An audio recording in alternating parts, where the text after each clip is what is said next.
Good evening. Coming up tonight, we've got the latest on what's been going on inside the Murdaugh Trial. Plus, find out which former Columbia mayor is heading to the White House. And later, our women's basketball team has a very big weekend ahead of them. But first, Nicole Smith is in the studio here with us now. Nicole, what weather can we expect to see this weekend? We can be expecting to see some drier weather coming up. I'll have the weather forecast for this week and more for you tonight on SGTV Student News at 7.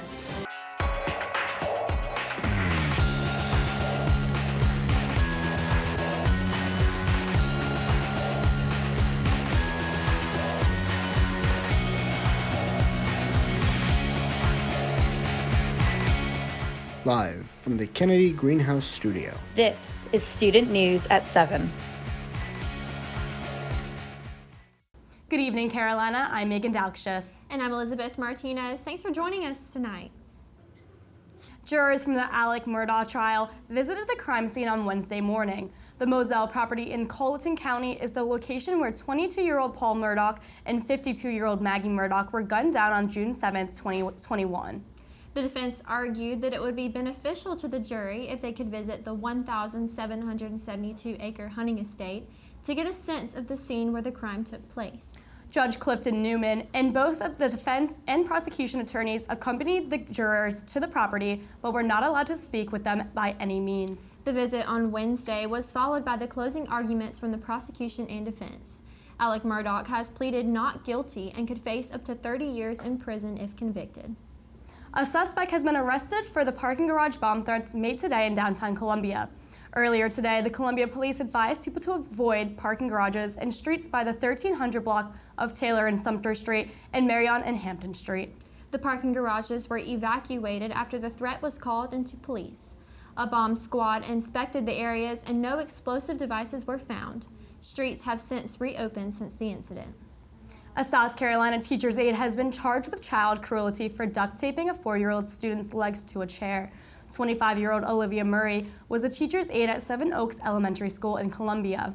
The incident occurred Wednesday when the student was put in the back of the room because they were, quote, flipping around and not listening to instructions, end quote. Murray used duct tape from a cabinet in the classroom to tape the child's legs when the teacher had stepped out of the room. The parent believed Murray was targeting the child after she had a complaint in January. The parent also said the student's work was marked up, quote, in an aggressive and inappropriate manner, end quote. Murray was arrested Wednesday night and is currently being held in the Lexington Detention Center. Former Mayor of Columbia, Stephen Benjamin, is set to begin his role in the White House.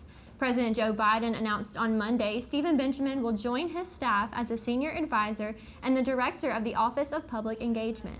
Quote, as a former president of both the U.S. Conference of Mayors and the African American Mayors Association, Stephen's deep relationships with communities across the country will serve our administration and the American public well, end quote.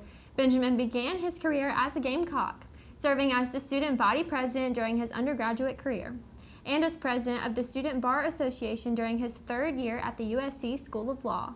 He is expected to split his time between Washington, D.C. and Columbia. This is such an awesome way to put South Carolina on the map. It is so cool. And the fact that he was also student body president here and now he's making his way, it's crazy to see what these students can do. I know, it's awesome. Coming up after the break, the latest in Gamecock sports. Stay close. SGTV News 4 sports reporter Violet Raftery has the latest scoop. What have you got for us, Violet? An exciting weekend is ahead for Gamecock athletics, and it all starts with a couple of anticipated matchups tomorrow. The women's basketball team will begin their SEC tournament play against Arkansas at noon in their quarterfinal game. And now last year, the Gamecocks lost in the final round to Kentucky, but that's one thing that has not happened since. I mean, we haven't lost since, so obviously it was a motivating factor for us that we brought into last year, the tournament, NCAA tournament, into this year. And their perfect performance this season has guaranteed them the regular season SEC championship. And tomorrow, they hope to maintain their undefeated streak as they chase another trophy. Nearby in Clemson, Gamecock baseball is gearing up for a weekend series starting tomorrow as they look to lengthen their own undefeated streak this season. And South Carolina might have an inside scoop on the Tigers, as 3 players on their roster, Jonathan French, Ricky Williams, and Dylan Brewer, are all transfers from Clemson. Also from Clemson is the now Gamecock associate head coach and recruiting coordinator, Monty Lee. Lee spent 7 seasons as the head coach at Clemson, and while it might sound personal for Lee in the transfers, this series is more about some exciting games of baseball. Again, once the game starts and, it comes to the competition part, again, it's about their players, versus our players, and it's about the competition. It's about the opportunity for both programs and both coaching staffs to be a part of the greatest rivalry in college baseball. Game 1 is set for tomorrow at 6 p.m. in Clemson. Game 2 is Saturday at 1 p.m. in Greenville and will take place at Flower Field, a minor league ballpark. And finally, the Gamecocks bring the Tigers to Columbia on Sunday for their last game at 1:30 p.m. Now, Gamecock football, men's basketball, and women's basketball have all secured victories against the Tigers this year. But who's keeping score? For News 4 Sports, I'm Violet Raftery. Thanks, Violet. Coming up after the break, News 4 entertainment reporter Brianna Rao will lay down the talk of the town. Stay tuned. Welcome back. Joining me now is entertainment reporter Brianna Rao to fill us in on what's happening in Columbia this weekend. What do you have for us, Brianna? You don't have to wait till March 18th for the St. Pat's Festival in 5 Points to celebrate Irish culture. The 7th annual Irish Fest kicks off on March 2nd to 4th at the historic Camden Revolutionary War Park. Participants can compete in the Highland Games, a traditional tournament competition that includes weight and hammer throwing along with Ireland's national sport hurling. Tickets range from $5 to $15. For more information, visit irishfestcamden.com. Now, that sounds fun.